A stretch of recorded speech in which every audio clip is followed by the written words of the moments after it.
Hey, welcome to the Elle Russ Show. My name is Elle Russ, and I am a #1 best-selling author and master coach.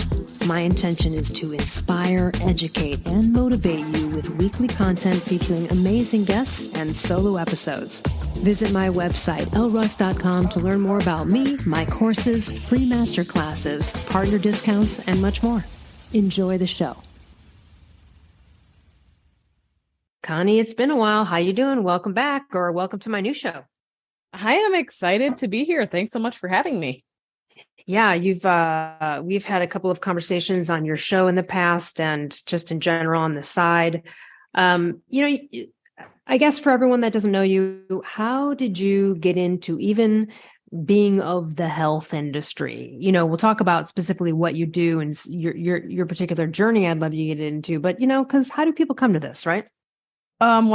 Typically our mess becomes our message. And as you said that, and as every interview that I go on, they say that, my eyes kind of get big because I'm like, how do I ever even make this into a sweetened, condensed version? There's a lot to unpack. So I will try to make it as short as possible. Basically in 2015, we decided to do the GAPS diet because we had a child that had that, quote unquote ADHD diagnosis. And I didn't want to highlight GAPS diet. Can you just can you give us what GAPS diet is for those that don't know? Let us know what that entailed roughly. So there's actually a book that backs it up. It's called Gut and Psychology Syndrome. And basically it dives into all things gut health and how it affects our brain health and neurodeflecting and all these things that affect our mental state. Because now the more and more research that is released, the more and more they are associating our gut health with our overall, obviously it's impacts everything, right? But also our brain health. They're calling it our second brain. So essentially I went to this big seminar on neurodeflecting and kids with ADHD and autism and all the things. And at that seminar, they were talking about root causes and digestion came into play. And at that point, I went to another seminar that was one focused on the GAPS diet, which stands for gut and psychology. And at that point, we dove right in wholeheartedly, right? We emptied out our cabinets at our house. We started this journey that was pretty crazy for about 16 months. So what does it entail, the diet, roughly? Can you give us a rundown of like what it eliminates or what it focuses on? So it is a whole foods-based diet. There is no processed food in there whatsoever. And it kind of starts out with these like broths. You make a lot of bone broth from scratch, more thoroughly cooked vegetables and stuff like that. And then over time, it kind of has these intro phases and then these other phases. And over time, you start adding more to it. And it kind of almost becomes more of a paleo style diet in the end. Okay. It focuses on less sugar, of course. Nothing is processed and eliminates a ton of like the sugars and things that you would find in most conventional store-bought items. And I'm assuming a lot of breads, unless you make them yourself, or is that still off the table? That's all. So no grains, no gluten, no sugars, nothing processed.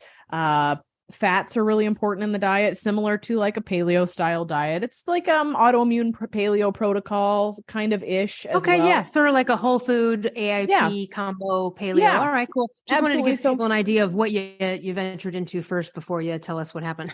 Right. Yeah. No processed seed oils or anything like that. And within like 2 weeks of doing this diet, all these things start to improve. Now, at the time, I have always been, let me preface this with the fact that I have always been an extremely active person. I was born with my throttle stuck wide open, and I live life that way.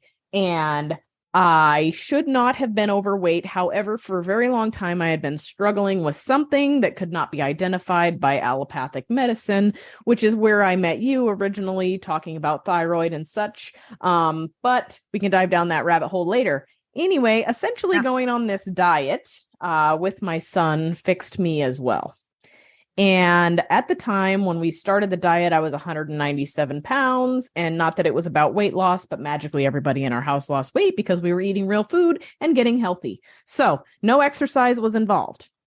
Now, I've always loved to exercise. And like I said, I was born with my throttle stuck wide open. So I kind of got to this place where I looked in the mirror and I was like, oh boy, I don't look that good. And I didn't look that good. You want to know what was missing was probably some strength training, right? So I looked in the mirror and I had this conversation with myself finally after years of crash diets and trying to find all the easy things to try to look a certain way, which really wasn't even an attainable way to look, which we can kind of get into that too. But after all this time of doing all the other things, right, quote unquote, I look in the mirror and I'm like, okay, I actually have to start working out. And if I want to work out, there's no magic way. It's going to be me that has to do this. I'm not going to get Frank down the road, the trainer, to help me out.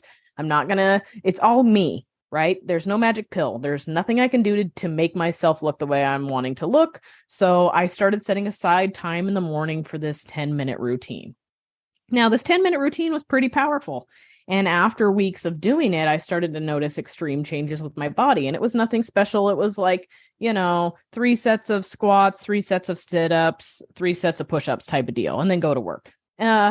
And it kind of morphed. That's easy. Yeah, it was super easy. Kind of morphed over time though, right? Into something more. So next thing you know, I'm buying like kettlebells because I'm seeing results. And that was the thing, right? You get rewarded with something. What do you want to do? You want more. You eat that chocolate. It tastes great. You eat another piece. Well, for me, that was kind of how fitness worked out. So it was something where I could always get a reward from it. And I didn't cheat, right? If I wrote something down on paper, it always went on my door before I'd walk out of my house. This is the current plan, right? And so I write this down, I put it on the door. It starts to get longer, the list. And pretty soon I'm like outgrowing my 30-minute morning routine. It literally starts to get a little crazy. So I empty out this office at my house. I fill it up with fitness equipment. I start working out a lot and have body part splits. And eventually that metamorphoses into me looking really, really good and deciding that I want to get into bodybuilding. Okay, cool. I get into bodybuilding. Only everything in the bodybuilding space really went against everything that I had learned with the GAPS diet. And throughout this time, I just want to interject here because it's like chicken breast, broccoli, go. Yeah. It's, yeah. Well, and I mean, at first it was like, oh, this is real food. Okay, cool.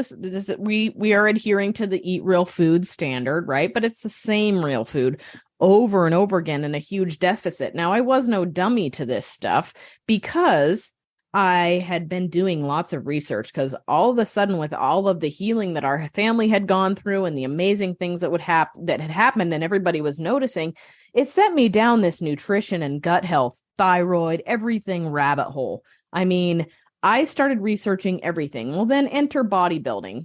I knew it was wrong, but there was this part of me that wanted to get into health coaching and fitness and all this stuff.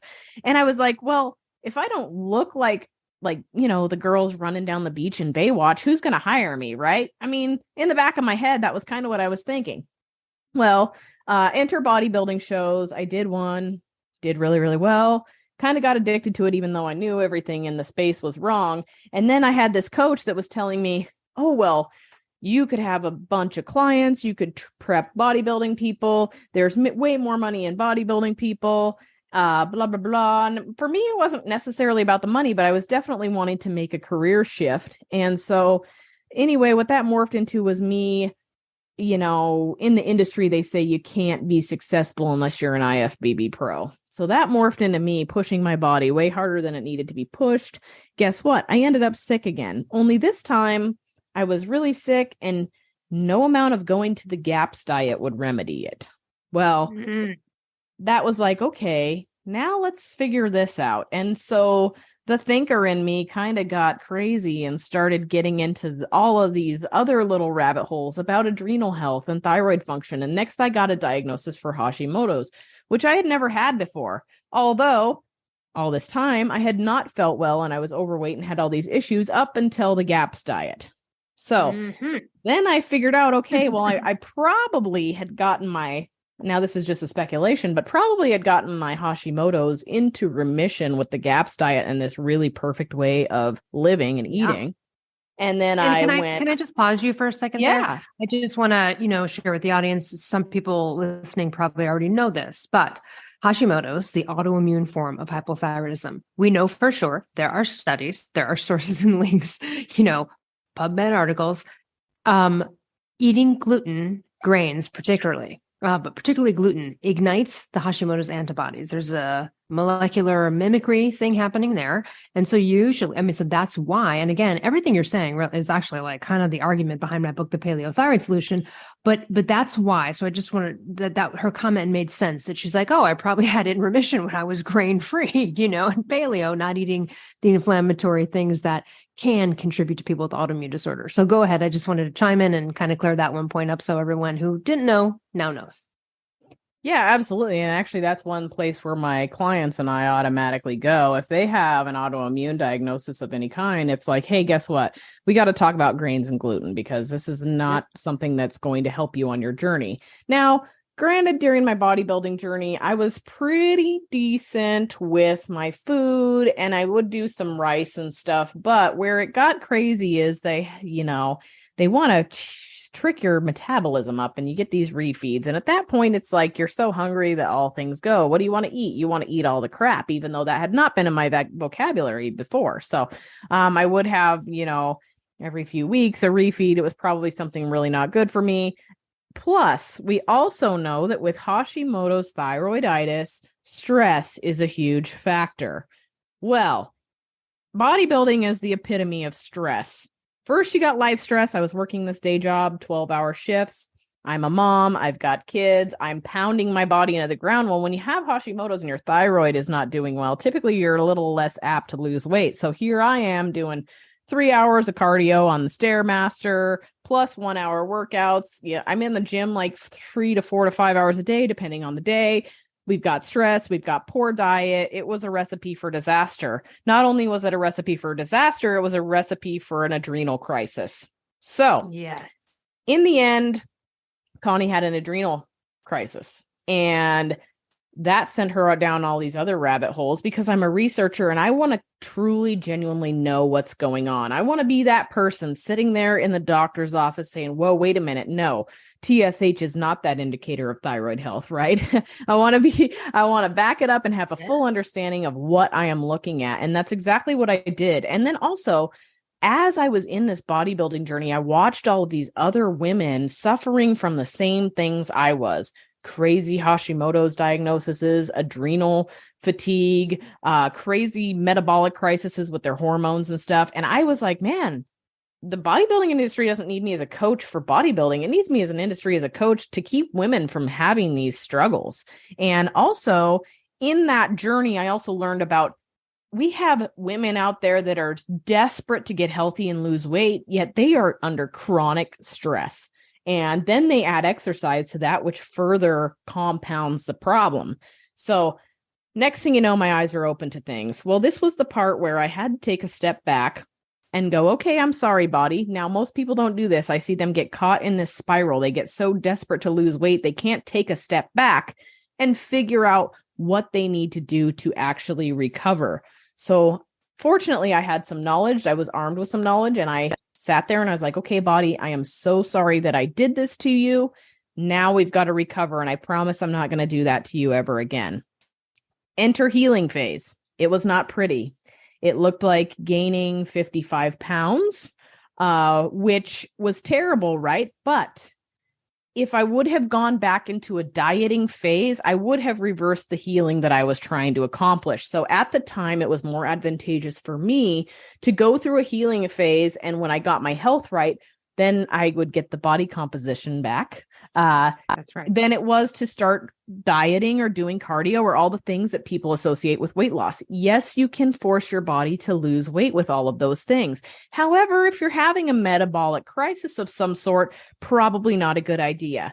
I was able to bear with my body through that, which was awful, because at this point I was a certified nutritionist. We can get into the weeds on that, but I had already started the ball rolling into making a career transition, and a certified personal trainer.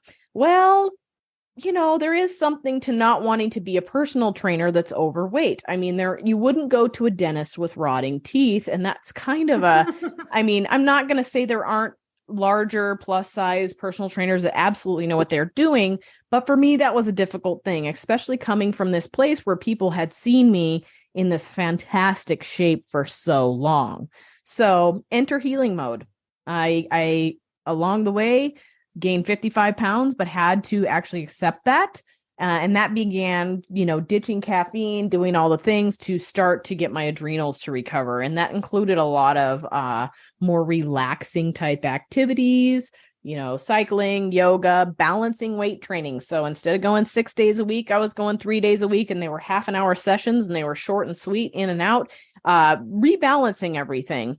And it honestly took about 2 years before my body started to respond, but slowly but surely along that 2-year timeline, things got better and better. And I monitored my lab work perfectly this whole time so that I had feedback, because feedback is so very important. So where'd the antibodies start and where did they end when you compare them? I want to say when I was diagnosed, I was up in the 1100s. That's very high. So for people listening, the standard TPO antibody range, there's 2 tests. She's probably talking about the TPO. Yeah. It's like 0 to 35, let's say. And so having 1,000 or 1,100 is extremely high. Mm-hmm. Yeah. And I think when on that particular lab test, my free T3 was at 1.3, which is also critically low. I mean, horrible. I'm not sure about where you like to have people. I personally like to see people at like 3.5 or a little higher than that. Optimized. Well, if you don't have thyroid, if you're not on thyroid hormone replacement, almost everybody, average person who's gotten no problems, they're sitting right in the middle of whatever range. So in Canada, if it's the range is 3 to 6 on free T3, then it would be in the middle. But for here, let's say it's 2.0 to 4.0 usually, then 3.1 would be what like normal people who have no issues have. However, there are people like Mark Sisson, Ben Greenfield, athletes that are ripped. Those guys often have a little bit of a lower free T3 because they are what I call T3 efficient. They're metabolically efficient. They're calorically efficient. They need less T3 to run on. But then if you're on thyroid hormone replacement, particularly T3 only or T4, T3, then yes, usually the corresponding free T3 with them being optimized and feeling better is above the mid-range, sometimes towards the top of the range, and that's individual. So just wanted to chime in there and give that rundown.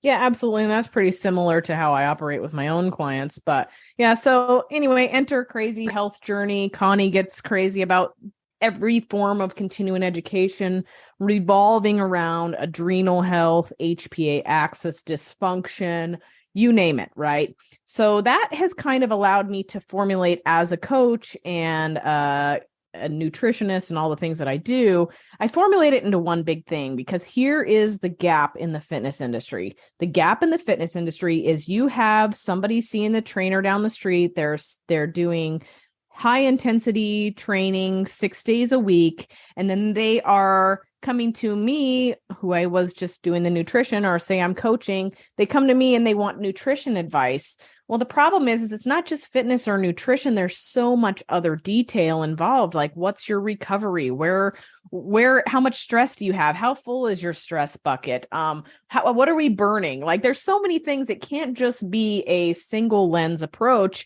and separated. So at that point I was like, okay, I need to evolve my coaching into fully comprehensive coaching that involves lab work optimization, nutrition, your workouts that go along with what your lab work looks like, right? And what your nutrition looks like and what your outside life looks like. Like, are you working 12-hour shifts? Are you a nurse with crappy sleeping patterns or have a newborn at home? There's so many facets to getting someone dialed in when it comes to their health or even their weight loss journey. And that's where I had to really evolve in my practices so that I could make sure that I was efficiently addressing everything that somebody needed. I love it. That's, I'm glad you got there. Yeah. Yeah. And I want to just highlight a few things that were mentioned throughout this journey. Yes. Wow. Have I seen lots of people who enter the bikini bodybuilding competitions and then they came to me over the years because their thyroids got screwed up. Mm-hmm. The answer and then one of them got like put on thyroid hormone replacement. And I was like, I don't know that you need it. I mean, had you just gone back to a different lifestyle and give it in some time. I also want to mention when people talk about gluten, there's a great book called No Grain, No Pain. And you can, ingest gluten and it may take 11 days or so to get out of your intestines, but the inflammatory response can last up to 2 to 3 months. So when you're trying to heal an autoimmune disorder, sometimes within a month, some symptoms will go away. That happens a lot with people, but if you're talking about rheumatoid arthritis or some other stuff, it could take a long time. And that's why you've got to be diligent and not, have slip ups with gluten and things like that because of that inflammatory response that lasts way longer than it does to get out of your system. So someone might go, oh, well, it's been a few months. Let me have some. And you're just like, don't do it. Just keep going. You know what I mean? And, I find. Sorry. The other thing I wanted to say too is, okay. So I want to talk about adrenals for a second. This is what I've noticed. This is my personal experience. And when I have mentioned it, other people have said, oh, so there must be a thing here. Don't have any documented evidence on this. It's just that if someone is having adrenal issues and they want to try an adrenal support formula, one of those things that are out there, I just say, be wary of licorice root. Okay. Because I have had bad experiences with that particular substance in adrenal formulas. And then I had a friend who was exhausted all the time. She goes, I think my adrenals are shot. And I said, she goes, what's a good adrenal support formula? And I said, well, any of them are pretty good. I mentioned a few. And then I said, well, just don't get anything with licorice root. And she said, what? I've been drinking licorice root tea every day. And I'm like, well, okay, maybe that's fucked up your adrenals. I don't know what it is about licorice root. I'm just giving my personal experience. But I do want to say there are some good adrenal support complexes. I mean, I think Gaia Herbs makes some good ones. I know that their nighttime adrenal one, sometimes as people have said, makes them wake up sleepy. Also, Gaia Herbs does a great, and I don't have any association with this brand, but they do a good thyroid support formula. So does Pure Encapsulations. And these things usually have the nutrients to not only support thyroid, but also adrenal. So if you're out there and, you've been shot there, you don't necessarily need to go to any extreme measures for adrenals, but quitting the coffee, I did that too back in the day. I had decaf instead and then, moved on from there. Now I can have caffeine and it's fine. So some of these things are just temporary, right? And it's not to say that once you get your Hashimoto's antibodies down and they're either undetectable or really low, hey, that's not to say you can't have gluten a couple times a year and have some New York pizza. It's just that it's not going to probably be a regular part of your life. And so I wanted to throw those things out there about that and just, it really screws up all of the hormones. And I love also what you said about accepting where you were at that moment that you had gained the 55 pounds. This is the hardest thing for people. And I'm glad that you said that because there is a day that you just have to look in the mirror instead of being like, I'm so fucking fat. God damn it, I can't fit into my pants.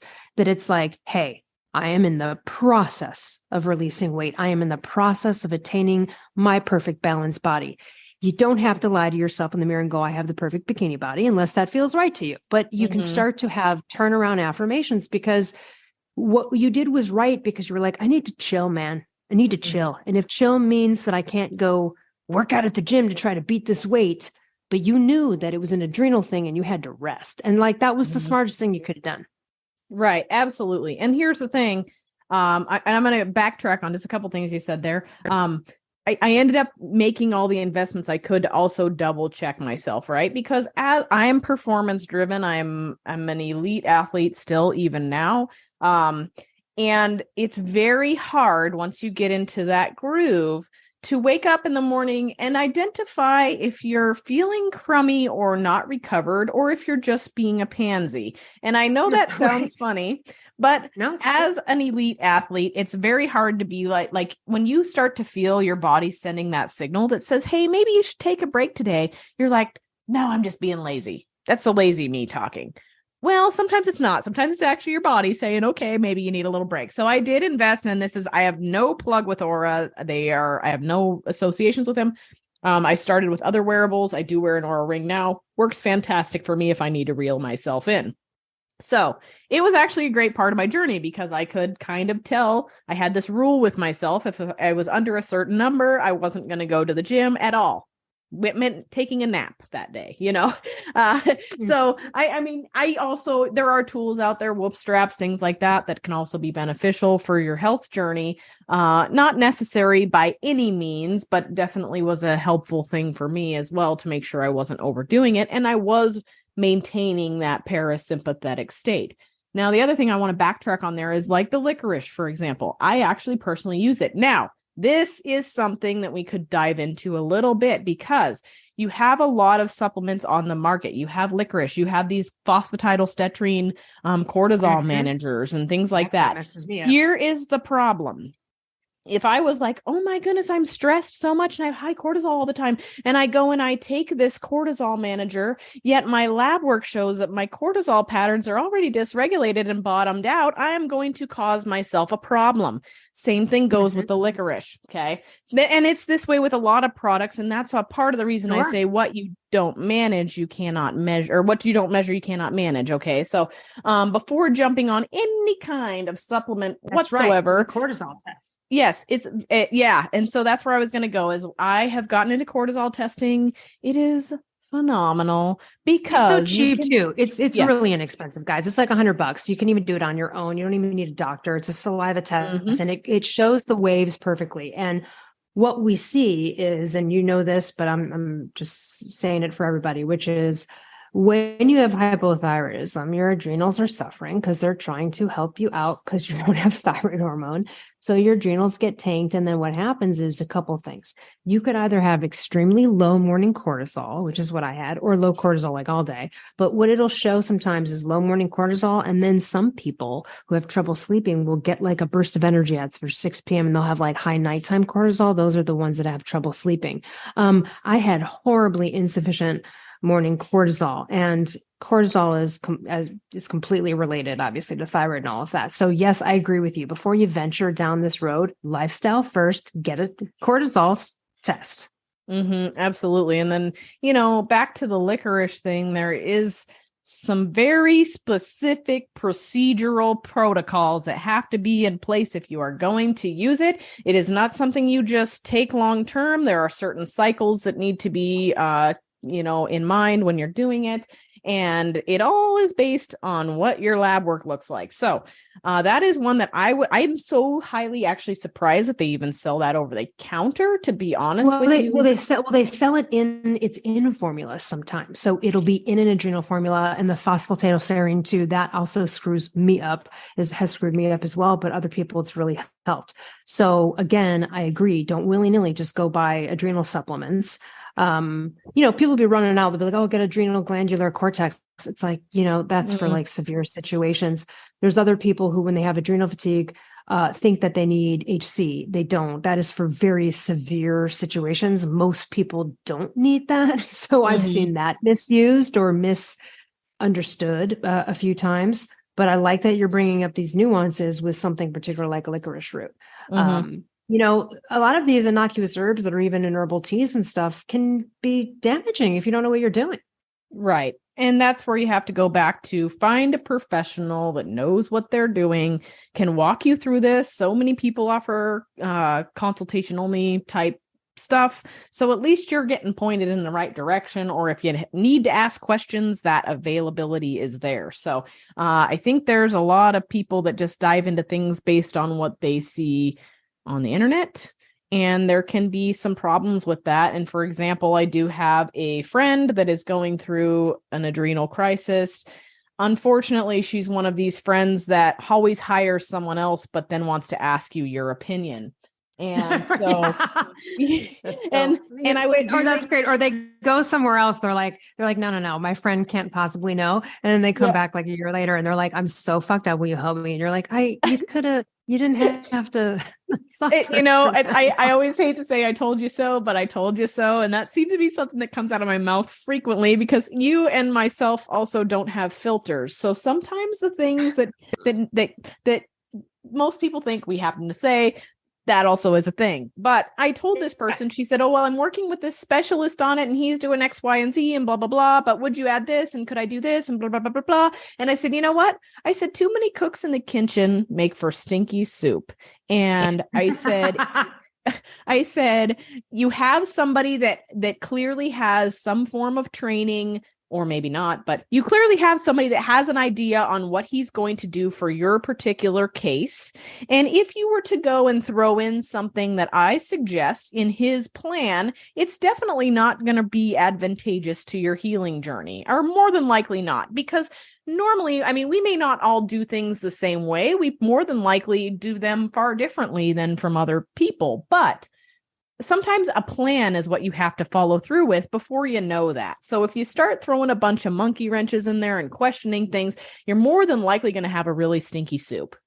So that's kind of what I had to say. I was like, listen, I would love to help you. However, maybe you should go and ask these questions to the person you're working with and not me. All right. So yeah. Okay. Anyway. Also, I want to show this to this other too. I have a friend who has a horrible histamine situation. Okay. Like the worst. Mm-hmm. I told them cinnamon was high in histamine. I said, if you're putting cinnamon in your coffee every morning, like a lot of people, mm-hmm. I said, you might want to think that. And they're like, oh, what? No, really? What? And then they recently go to take like an actual legit allergy test, and like cinnamon was on there. And I was like, I fucking told you, man, like 6 months ago. And, again, just wouldn't listen. It took an allergy test, and it wasn't even, they could have easily Googled just cinnamon high in histamines and avoided it. But I see people that just frequently. like to think that something won't affect them. And so, of course, now they've learned. But again, it's like, it's interesting, and you can do that. And if that's what it takes for you to get an answer or to have some willpower about a thing, then go ahead. But yeah. Mm-hmm. Well, and then back to the autoimmune thing where you're talking about gluten, people clearly recognize that celiacs cannot have gluten. What I try to explain to them is that it is that way with nearly every autoimmune disease. It is the same inflammatory response, but you're not going to shit your brains out. So I tell them, listen, the attack on your thyroid is a silent one, whereas celiac manifests as you having major digestive issues. Hashimoto's thyroiditis manifests as your thyroid being under attack. So if you're celiac and you eat that grain and you have a digestive issue, guess what? Right away. If you're Hashimoto's and you eat that gluten and you don't know that silent attack is happening, it's easy to make that allowance for that to come into your life. But the truth is, it is no different than celiac in the inflammatory level. 100%. And same with MS. So Palmer Kippola, who cured herself of MS, wrote a book called Beat Autoimmune. She talks about, it took her 20 years, but she talks about how when she finally figured it out, when she quit gluten, all of her digestive issues went away within a week. And after a month, all of her MS symptoms went away, and she has not had one since. Okay. So this goes for rheumatoid arthritis and all of them. MS, Hashimoto's, you name it. The other thing on this same note, and I know you know this, but for the audience, so here's what happens. When someone presents for Hashimoto's antibodies, let's say the doctor is somehow successfully controlling their hypothyroidism with thyroid hormone replacement, they're not going to feel the antibodies like Connie's saying, right? It's silent. So, and then the doctor looks at the antibodies and they go, oh, okay, well, yeah, they have Hashimoto's, because they don't know you can do something about them. They don't understand the gluten thing. You can. And when you do, you can see it in the blood work. You see it drop from 300 to 25. You see the drops. I've seen people go from like 2000, and down. So that's where it happens, but it's a silent killer in the background. It's inflammation begetting more problems, and it increases your chances of cancers and all sorts of stuff by like extraordinary. I think it was like Dr. Forsman said, like 200% increase in chances with high antibodies like this. So it is a silent killer, and you may not feel them, especially if you're on thyroid hormone replacement, but that means your job is still to get those antibodies to the lowest undetectable levels if possible. And what we're talking about here and the type of dietary strategies will get you there usually. Mm-hmm. Yeah, absolutely. I mean, obviously a whole foods based diet is going to be far better than the typical standard American diet. Removing grains and gluten further helps that. There's also a lot of environmental factors that influence autoimmune, right? Like stress, workplace stress is huge. Or how about the stuff like, I mean, if your diet is absolutely meticulous, but you're spraying 10 pounds of hairspray on every day and putting on 5 pounds of makeup and washing yourself in Bath and Body Works stinky stuff with the smelly Bath and Body Works candle, candles, etc., you are still contributing to that burden. So keep in mind, it's not just clean eating, it's clean living. It's a whole thing, not just one isolated thing. Of course, all of these things are going to help reduce that toxic load in your bucket and, help clear this stuff up. But it's not just going to be one thing. It's going to be all sorts of different lifestyle changes. Absolutely. There's like a gluten-free bread company that I like. But I noticed that they use a little bit of canola oil probably in their things. And you're like, damn it. You know what I mean? Like sometimes people can get you a little far where you want to go. And then you're like, shit, but you're still using the canola. I know it makes me so but mad. It's like trade-offs. It's like, well, if you want bread, I'm okay with the canola oil in that, but I'm not going to ever have a salad dressing or any bullshit that I buy that I can control. But you know what? You get a good loaf of gluten-free, peasant loaf and you want to have bread. Yeah, I'm okay with that canola oil for that moment. But these are like the decisions and choices, and you've got to weigh them. And I certainly wouldn't consume it regularly. Right. Right. It's miraculous. I'd love to, I know you have so many of these, but from people you've worked with, I'd love to hear some 180s on dietary changes and things like that, because, yours is, you are the 180 and so am I. But it's always nice to hear, some stories of people who were like, I'm a lost cause or, it's so funny because I've had so many major changes. Recently, I had a gentleman come to me, overweight, acid reflux and digestive dysfunction so bad that he could not lay on the floor and play with his kids. And he couldn't function, couldn't sleep, had to sleep in the recliner. Basically, we did a bunch of lab testing, identified some things that needed to be taken care of, as well as I run my people through a pretty large digestive questionnaire battery that kind of isolates what their issues are. Now, this gentleman had been taking omeprazole for years and years in large doses, ended up with a bit of a bacterial overgrowth because of this. And so we had to take care of the bacterial overgrowth and then also repopulate his stomach with some acid because he didn't have enough. And within weeks of bringing in real foods, eliminating energy drinks, all of those kind of things, removing the omeprazole, starting to balance things out, I would say within a few weeks or a month, he actually sent me a text message and he was like, I was able to play with my kids on the floor for hours last weekend and I had no acid reflux. And he said, I cannot thank you enough. And now he's gotten into all the things, right? He's buying marrow bones and making bone broth and drinking that instead of coffee. And he's down a bunch of weight and he feels great. I think we're like probably 8 weeks. This is just a short-term one, right? We're probably 8 weeks into this. Working on healing his digestion, and he's like, I didn't know. He's like, I've become an advocate for this. I didn't know that the acid reflux I was experiencing was because of a lack of stomach acid, which was due to stress. He was going through a major divorce, all the things. So there was a lot of facets, but hearing him be able what to was say, the medication? Can you tell her what was that medication? Omeprazole is what he was taking.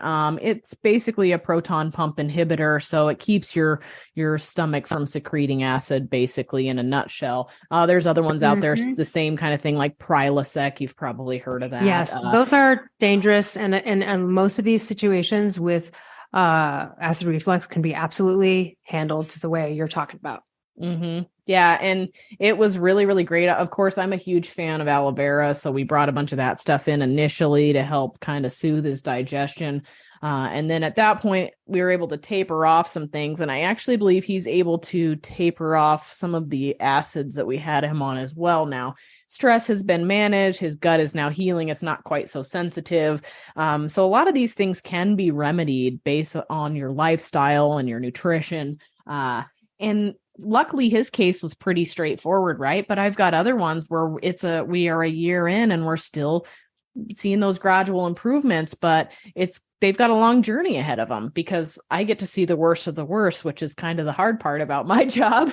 Is I made a mark for myself in the space where people have already tried everything else, and now we're on to another method. I love that. It's that guy.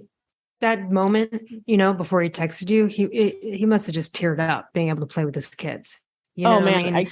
You think about how this like affects people's like lives daily. You know what I mean? I mean, hypothyroidism ruins everything, you know? So, I mean, being in pain, acid reflux. Yeah. I mean, I sometimes like, I don't know if you ever had, one time I like took too much magnesium accidentally and I had, it's a sort of a painful gas blowout situation. Yeah. And I remember in that, and I remember in that moment, I'm always just like, oh my God, I hope everyone with IBS has a great year this year. Like, because I think about, because, I don't experience those things. And then you experience them momentarily and you go, oh my God, what is life like? What is life like? It's unbearable and it's also correctable. You know what I mean? A lot of this stuff is correctable. IBS, all this kind of stuff is correctable. The other thing too is just quick on digestion. I don't know, I thought about this, but pain meds, things like that over time, people who are addicted to opioids, things like that, they ruin you'll end up with a colostomy bag. They ruin your colon and your intestines. So, that also breeds a bad situation for people now, especially in this day and age where people are being overprescribed that stuff. Tell us, how can people benefit from working for you? First of all, you have your own podcast, so tell us about that. And then how can we get a hold of you? We will put things, the links in the show notes, but tell us your website and how we can, benefit from coaching with you. Well, I can be found right over at ConnieNightingale.com. I am the host of the Fit Farming Food Mom podcast, so there's a lot of information on there. I am very multifaceted in the fact I want to hear from everybody, their stories. I want to hear what worked for them. I think there's not one fix-all approach for people, so sometimes it's good to dive into everything. My podcast kind of does just that. I find vetted professionals in their field and we talk to them. They may be someone in the ketogenic space, which honestly, there are benefits there. It just depends on the situation. And that's when people reach out to me for information. I'm always like, it depends. Got to know. Right. So I try to get as many professionals that have experienced different forms of healing on my podcast. I also dive into a lot of mindset stuff because that's also very, very important. So that's over at the Fit Farming Food Mom. I can be found on Instagram at Connie Begani and ConnieNightingale.com. I love it. Anything else you'd like to leave our audience with today? No, I think, just keep in mind that our body is like a pendulum. And if we swing it really, really hard in one direction, it's going to swing back harder the other way. So your body does much better when you suggest something to it rather than to force it. Because if you force it, it's going to react. If you suggest something, it's going to respond. That's great. I love that end note. Thank you so much, Connie. And for everyone else, we'll see you next week. Hey, listeners, over the years, a ton of companies have approached me to collaborate, but I will only promote companies whose products I believe in and that I actually use and consume on a regular basis. So let me tell you about some of my favorite companies that I can offer you discounts for.